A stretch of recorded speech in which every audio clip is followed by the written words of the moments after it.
UP के 17 ऐसे जिले हैं जिन पर बाढ़ का कहर सबसे ज्यादा देखने को मिल रहा है। बाढ़ की स्थिति को लेकर क्या कुछ जानकारी देना चाहेंगे? फिलहाल मौसम को लेकर भी क्या कुछ अपडेट आपके पास?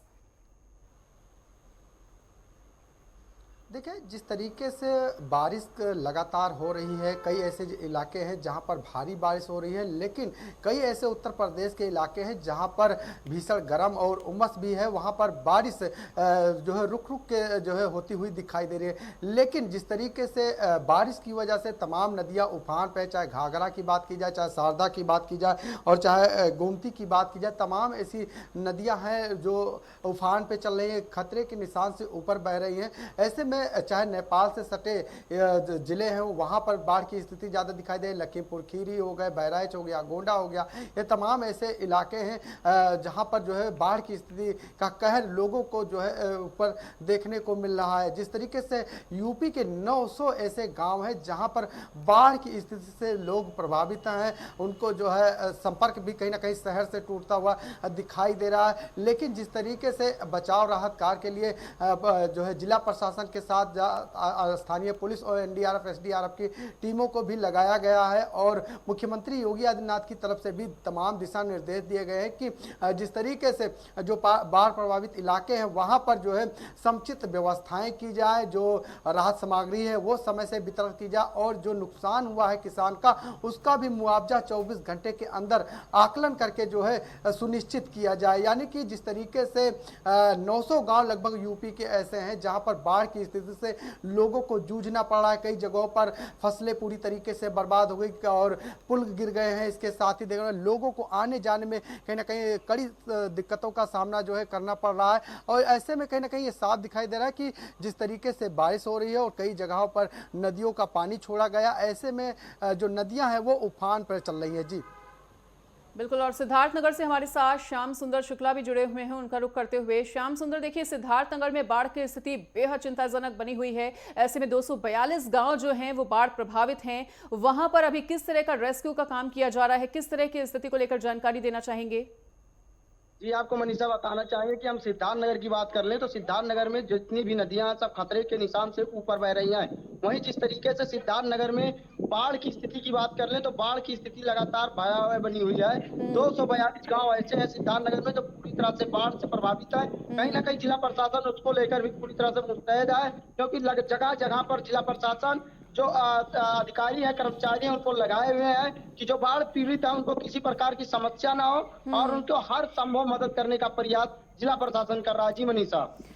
ठीक है। और बलरामपुर से दामोदर शुक्ला का भी रुख कर लेते हैं, वो भी हमारे साथ जुड़े हुए हैं। दामोदर, बलरामपुर की बाढ़ की स्थिति को लेकर क्या कुछ जानकारी देना चाहेंगे? वहां पर किस तरह की तस्वीरें फिलहाल अभी बनी हुई हैं? देखिए मनीषा, अगर हम बाढ़ की बात करें तो बलरामपुर जनपद में बाढ़ की स्थिति अब सामान्य हो चुकी है। वहीं जो राप्ती नदी का जलस्तर था वो खतरे के निशान से तकरीबन 10 सेंटीमीटर नीचे चल रहा था। और वहीं अगर हम बात करें तो आज खतरे के निशान से जो राप्ती नदी है वो 40 सेंटीमीटर नीचे चल रही है। और इसी के साथ साथ जो बाढ़ की स्थिति मौके में बात की जाए तो बाढ़ लगभग खत्म हो चुका है, लेकिन जिन गाँव में मनीषा पानी पहुंच चुका है वहां पे बहुत ही भयावह स्थिति बनी हुई है। इस समय जो मच्छर का प्रकोप लगातार बढ़ रहा है, जिससे कि बलरामपुर के जिला अधिकारी ने 32 मेडिकल टीमों का गठन किया है। वह सभी गांव में पहुंच रही हैं। लेकिन अगर हम बात करें तो जो ग्रामीण क्षेत्र हैं वहीं कहीं ना कहीं मेडिकल जो टीमें हैं उनकी नाकामी भी देखने को मिल रही है। सभी गांव में नहीं पहुंच रहा है। जो सुदूर ग्रामीण क्षेत्र है वहां मेडिकल टीमें नहीं पहुंच पा रही हैं। वहां पर काफी स्थिति बद से बदतर हो गई है, क्योंकि मच्छर का प्रकोप काफी बढ़ गया है। आप हमारे पीछे ही देख सकते हैं किस तरह से स्थिति बनी हुई है।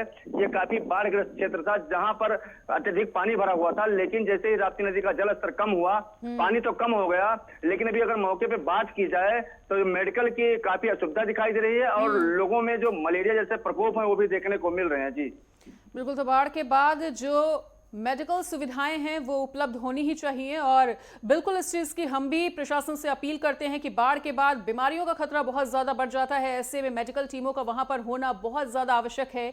और चलिए राम अवतार उपाध्याय का रुख कर लेते हैं, जो कि हमारे साथ आजमगढ़ से जुड़े हुए हैं। राम अवतार, आजमगढ़ की बाढ़ की स्थिति को लेकर अभी ताज़ा स्थिति क्या कुछ बनी हुई है? ताज़ा तस्वीरों को लेकर क्या कुछ जानकारी देना चाहेंगे? बिल्कुल मनीषा जी, आपको बता दूं कि लगभग 2 दिनों से बारिश नहीं हो रही है। फिलहाल घाघरा का जलस्तर काफी तेजी से घटा है और 60 सेंटीमीटर तक लगभग घाघरा का जलस्तर घटा है, जिससे कि आसपास के गांव वालों ने काफी राहत की सांस ली है और प्रशासन भी पूरी तरह से मुस्तैद है। और प्रशासन कलेक्टर से लेकर कप्तान तक पूरी तरह से जो घाघरा की कटान को लेकर के काफी सचेत हैं और मौके पे जा करके निरीक्षण भी कर रहे हैं। यही नहीं बल्कि हमारे आजमगढ़ के सांसद भी क्षेत्रीय दौरा उन्होंने किया था और उन्होंने स्पष्ट कहा था कि किसी भी प्रकार की कोई लापरवाही नहीं होनी चाहिए, जिससे कि आम जनमानस को नुकसान हो सके। आपको बता दूं मनीषा जी की ये देवारा क्षेत्र जो है वो काफी बाढ़ इलाका है और यहाँ पर लोग काफी परेशान रहते हैं। और यहाँ पर जहां बारिश होती है तो घाघरा के उफान होने के बाद सीधे सीधे देवारा में बाढ़ की स्थिति पैदा हो जाती है, जिससे लगभग 100 से अधिक घरों को काफी नुकसान होता है। और ये हर वर्ष इसी तरह से होता है, जबकि कई बार प्रशासन से लेकर के, शासन से लेकर के, मंत्री से लेकर के सभी लोगों ने यह चिताया है कि इस तरह की व्यवस्थाओं पर तत्काल अंकुश लगाया जाए, लेकिन हर बार घाघरा में जैसे ही बाढ़ आती है पूरी तरह से गांवों के संपर्क टूट जाते हैं, लोग परेशान हो जाते हैं और स्वास्थ्य व्यवस्था भी चरमरा जाती है, जिसे लेकर के एक लाट घाट जो कि वहां पे सीएससी है, वहां पर भी अगर स्वास्थ्य व्यवस्था की बात करें तो काफी दयनीय है। वहां पर बढ़िया से स्वास्थ्य व्यवस्था नहीं मिल पाती है लोगों को, ऐसा वहां के लोगों का कहना है। फिलहाल देवारा में बाढ़ की स्थिति अधिक होने से लोगों को परेशानियां होती हैं, लेकिन अभी राहत की बातें ये है मनीषा जी की घाघरा काफी कम हो गई है और जो उसमें उफान था आज के 2-3 दिन पहले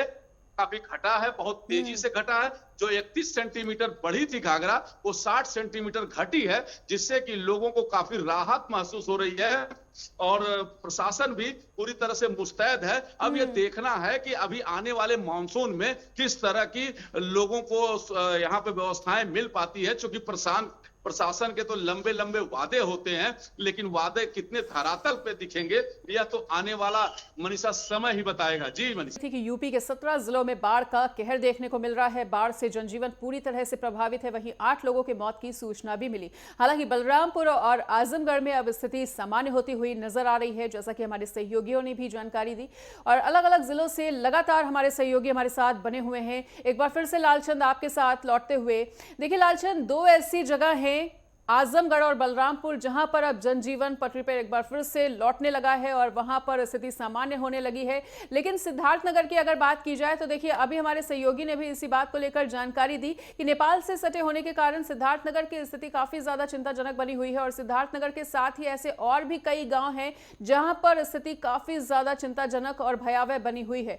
उसकी स्थिति को लेकर क्या कुछ जानकारी देना चाहेंगे और फिलहाल अभी प्रशासन की तरफ से किस तरह से मुहिम चलाई जा रही है, किस तरह की योजनाएं चलाई जा रही हैं बाढ़ प्रभावित लोगों के लिए?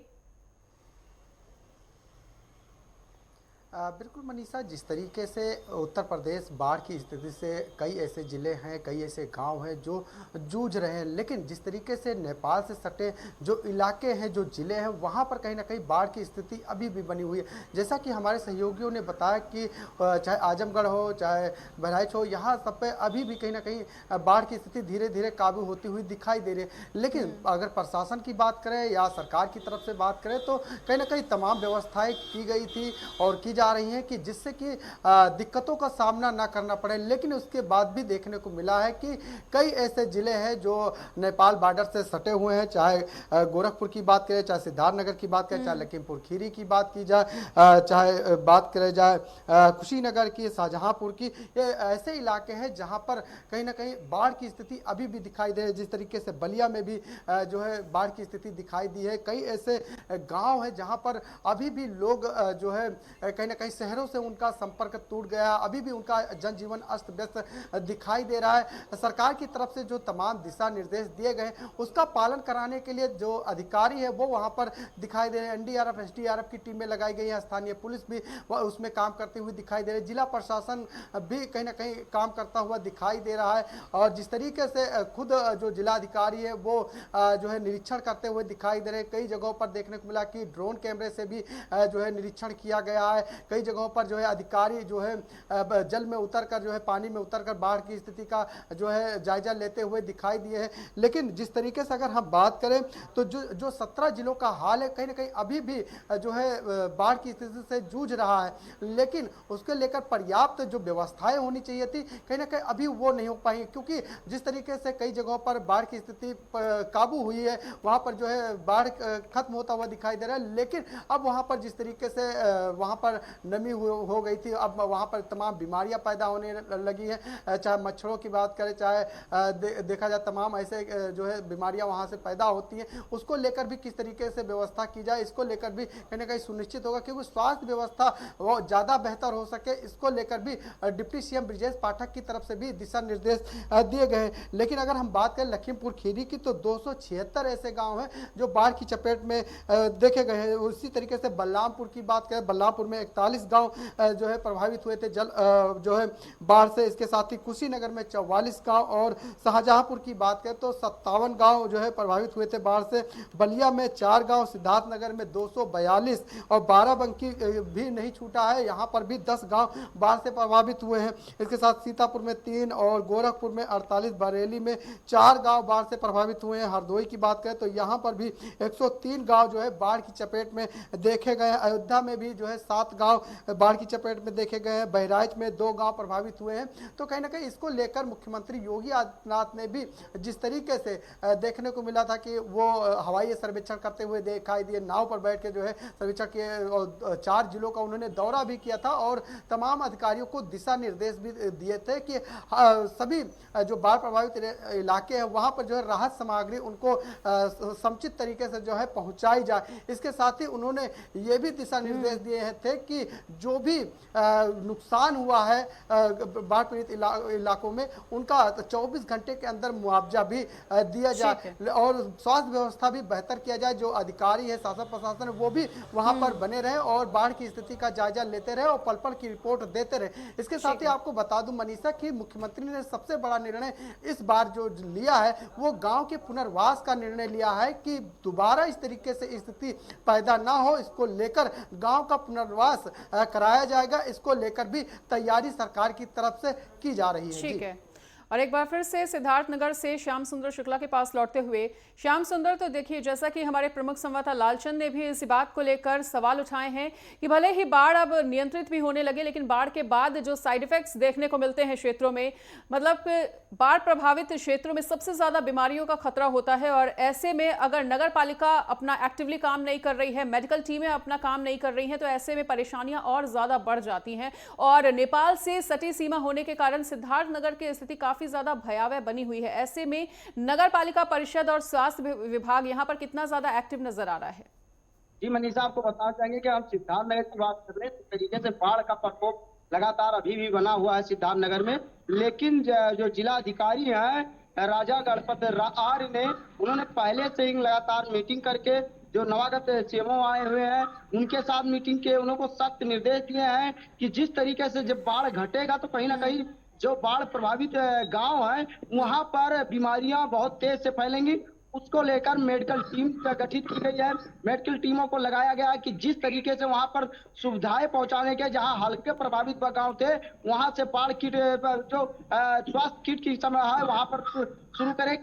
प्रधानों को भी निर्देश दिए गए कि वहां छिड़काव किया जाए, जिससे कि कहीं ना कहीं जो बीमारियां हैं उस पे रोक लगाई जा सके, जिससे कहीं जो आम जनता है वो पूरी तरह से बाढ़ से जो बीमारियां प्रभावित करेंगी उससे बचे। कहीं ना उसको लेकर जिलाधिकारी लगातार मीटिंग कर रहे हैं और सीएमओ भी लगातार अपने अपने अधीक्षक सामुदायिक स्वास्थ्य केंद्रों पर जाकर मीटिंग ले रहे हैं और सभी लोगों के निर्देश दे रहे हैं कि बाढ़ किट जो मेडिकल टीम किट बनाई गई है उसको जो बाढ़ इलाके हैं जहां पर अगर पानियां जब घटेंगी तो वहां पर पहुंचाकर वहां पर बीमारियां जो है वहां का ग्राम सचिवों को लगाया गया कि वहां का निरीक्षण करके वहां पर इसको पूरी तरह से छिड़काव करें, जिससे कि कहीं ना कहीं बीमारियां रोकी जा सके। जी ठीक है, बलरामपुर से दामोदर के पास लौटते हुए, दामोदर, जैसा कि आपने बताया कि बाढ़ की स्थिति भले ही अब सामान्य हो चुकी हो, लेकिन स्वास्थ्य विभाग वहां पर सतर्क नजर नहीं आ रहा। ये भी आपसे जानना चाहेंगे कि नगर पालिका परिषद कितना ज्यादा एक्टिवली काम कर रहा है, साफ सफाई पे कितना ज्यादा ध्यान दिया जा रहा है, क्योंकि बाढ़ के बाद जो स्थिति है वो लोगों के लिए इतनी जल्दी सामान्य नहीं हो पाती है। देखिए मनीषा, जैसा कि आपने कहा कि स्वास्थ्य प्रशासन एक्टिव नहीं है, मैंने भी आपको बताया, लेकिन बलरामपुर के जो जिला अधिकारी हैं पवन अग्रवाल, वो लगातार अपना प्रभावी कार्य करते नजर आए हैं। वो लगातार जिस तरह से सीएम योगी आदित्यनाथ बलरामपुर जनपद पहुंचे थे, तो उन्होंने क्या किया था, मौके पे सड़क पे हेलीकॉप्टर उतारा था और वहां से उन्होंने सख्त निर्देश, मीडिया ब्रीफिंग करते हुए उन्होंने कहा था कि जो किसानों का नुकसान हुआ है उसके भी मुआवजे दिए जाएंगे और राहत किट जो है वो 24 घंटे के अंदर ही लोगों को उपलब्ध कराई जाए, जिसको प्रशासन प्रभावी रूप से करता हुआ नजर आ रहा है। बलरामपुर के डीएम पवन अग्रवाल खुद भी किट बांटते हुए नजर आ रहे हैं। लेकिन अगर हम बात करें कि जो स्वास्थ्य व्यवस्था को लेकर और नगर पालिका की स्थिति है, नगर पालिका साफ सफाई पर जो विशेष ध्यान दे रहा है, लेकिन जो सुदूर ग्रामीण क्षेत्र है, जो ग्रामवर्ती क्षेत्र है, वहां कई गांव ऐसे हैं जहां सफाई कर्मी ही नहीं आ रहे हैं और वहां पर जो बाढ़ की स्थिति पहुंची थी, इससे गांव का हाल बद से बदतर हो गया है। जो सड़कें थे उजड़ गई हैं और पूरी तरह से जो वनस्पतियां थी वो सड़ गई हैं, जिसकी वजह से रोग फैलने की भी आशंका है। ग्रामीण क्षेत्रों में साफ सफाई नहीं हो पा रही है और स्वास्थ्य विभाग भी चौकन्ना नहीं जा रहा है। वहीं अगर हम दूसरी बात करें तो ग्रामीण क्षेत्र में मनीषा, जो सब्जियों के दाम है वो आसमान छू रहे हैं। अगर हम बात करें तो बाढ़ के बाद दूसरी जो स्थिति खराब हुई है, वो लोगों के रोजमर्रा की सब्जी खरीदने में काफी जेब ढीली हो रही है। और जो ग्रामीण क्षेत्र है, यहाँ पर लोग मंडी से सब्जी लाते हैं और दोगुनी रेट में बेचते हैं, जिससे कि ग्रामीणों को दोहरा झटका लगा हुआ है। हालांकि भले ही उनका जीवन पटरी पे लौट रहा हो, बाढ़ की स्थिति खत्म हो गई हो, बाढ़ से राहत मिल गया हो, लेकिन अब लोगों को जो दूसरी समस्या करनी पड़ रही है वो यह समस्या है। और तीसरी चीज, जो किसान है वो लगातार परेशान नजर आ रहे हैं, क्योंकि किसानों के जो पौधे थे धान के वो पूरी तरह नष्ट हो चुके हैं। अब उनकी जो रोपाई करनी थी, अब वो रोपाई भी नहीं कर पा रहे हैं। अब ये जो मार पड़ रही है, इस पे देख रहे हैं प्रशासन किस तरह से प्रभावी हो पा रहा है और किसानों को उनका मुआवजा दे पा रहा है और जो स्वास्थ्य की स्थिति गड़बड़ हो गई उसको पटरी पे ला रहा है। जी ठीक है। राम अवतार आजमगढ़ से हमारे साथ लगातार बने हुए हैं, उनका भी एक बार फिर से रुख करते हुए। राम अवतार, तो देखिए, जैसा कि हमारे तमाम सहयोगी यही बात कह रहे हैं कि भले ही जो जीवन है वो पटरी पर लौटने लगा हो बाढ़ के बाद, लेकिन स्थिति उतनी ज़्यादा जल्दी सामान्य नहीं होती है बाढ़ के बाद जितना जल्दी हो जानी चाहिए। क्योंकि देखिए, प्रशासन कह तो रहा है कि वो एक्टिवली काम कर रहा है और प्रशासन एक्टिवली काम करता हुआ दिखता भी है। स्वास्थ्य विभाग की कई खामियां देखने को मिली हैं, लेकिन फिर भी स्वास्थ्य विभाग इस बात पर पूरी तरह से ध्यान दे रहा है कि जो लोग बीमारी की चपेट में हैं उन तक जल्द से जल्द स्वास्थ्य जो सेवाएं हैं वो पहुंचाई जा सके। लेकिन हम आपसे ये जानना चाहेंगे कि सरकारी दावे जिस तरह से किए गए थे बाढ़ के पहले, क्या उसी तरीके से अब उनका लाभ तमाम जनता तक पहुंचाया जा रहा है? निश्चित तौर पे मनीषा जी, आपको बता दें कि जिस तरह से वादे एसी के कमरों में बैठकर किए जाते हैं, ये जनता तक कितने पहुंचते हैं, ये तो जनता परेशान है और जनता इसका खुद बयां करती है। और सरकारी जो अधिकारी हैं, ये अधिकारी कहीं ना कहीं एसी के कमरों में बैठ करके जो मीटिंग करते हैं और उस मीटिंग का नतीजा सिफर होता है और कहीं ना कहीं मुख्यमंत्री के भी फरमान को भी ये लोग ठिंगा दिखा देते हैं। नतीजा यही होता है कि जनता इसका भुगतभोगी होती है, जनता परेशान होती है। जैसा कि आपने कहा कि सरकारी दावे कितने धरातल पे हैं, तो आपको बता दूं मनीषा जी कि नगर पंचायत जितने भी आजमगढ़ में है और नगर पालिका है, जितनी भी नालियां हैं, इसे 4 महीना पहले गर्मी के सीजन में ही मुख्यमंत्री योगी आदित्यनाथ का फरमान आया था कि आप नालियों को साफ करवा लें और किसी भी प्रकार के जल जमाव की समस्या नहीं होनी चाहिए। लेकिन हल्की बारिश ने ही पूरी पोल खोल दी कि इन लोग कितना गंभीर हैं और सरकार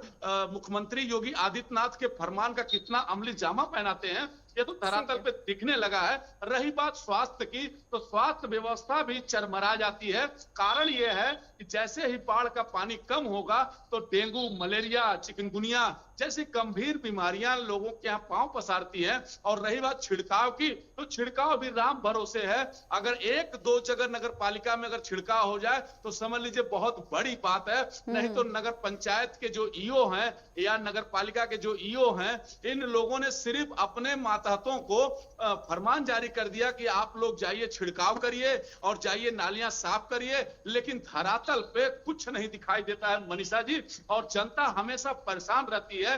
यहाँ तक कि जो लाइटें लगी रहती हैं, नालियां की तो बातें छोड़िए, नगर पंचायत कितना जिम्मेदार है, कितना इस पर गंभीर है, इसी बात से अंदाजा लगाया जा सकता है कि जो सड़कों पे स्ट्रीट लाइटें लगी हैं ये भी नहीं जलती हैं। तो अब समझ सकती हैं कि जब लाइट जलाने में ये असमर्थ साबित हो रहे हैं तो नालियां और छिड़काव करने में कितने गंभीर ये होंगे। लेकिन फिलहाल देखिए, सुरेश खन्ना जी भी सड़क पर उतर के सफाई अभियान चलाए थे, लेकिन इसका जरा सा भी इन लोगों पे कानों पे जूं नहीं रेंगता है और ये धृतराष्ट्र बन करके एसी के कमरों में बैठ करके सिर्फ फरमान जारी करते हैं। और ये जो संविदा के सफाई कर्मी रखे गए हैं इन्हें भी कम मानदेय मिलता है और ये लोग उसके चलते पूरी तरह से लगन से सफाई नहीं करते हैं। हाल ये हो जाता है कि सभी जितने भी अधिकारी की लापरवाही या अधिकारी की जो नजरअंदाजी है इसका खामियाजा जनता भुगतती है और जनता जो है वो सरकार को ब्लेम लगाती है कि सरकार ध्यान नहीं देती है। लेकिन बीच के जो अधिकारी हैं कहीं ना कहीं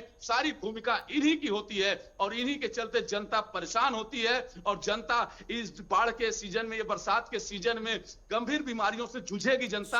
और बीमारियां जो स्वास्थ्य विभाग है, सरकारी स्वास्थ्य विभाग में बगल में मेडिकल हॉल लोग खुलवा लेते हैं, प्राइवेट मेडिकल हॉल से दवाइयां लिखी जाती हैं और जिससे जनता को काफी बोझ पड़ता है। जो दवाइयां हैं वो भी महंगी होती हैं।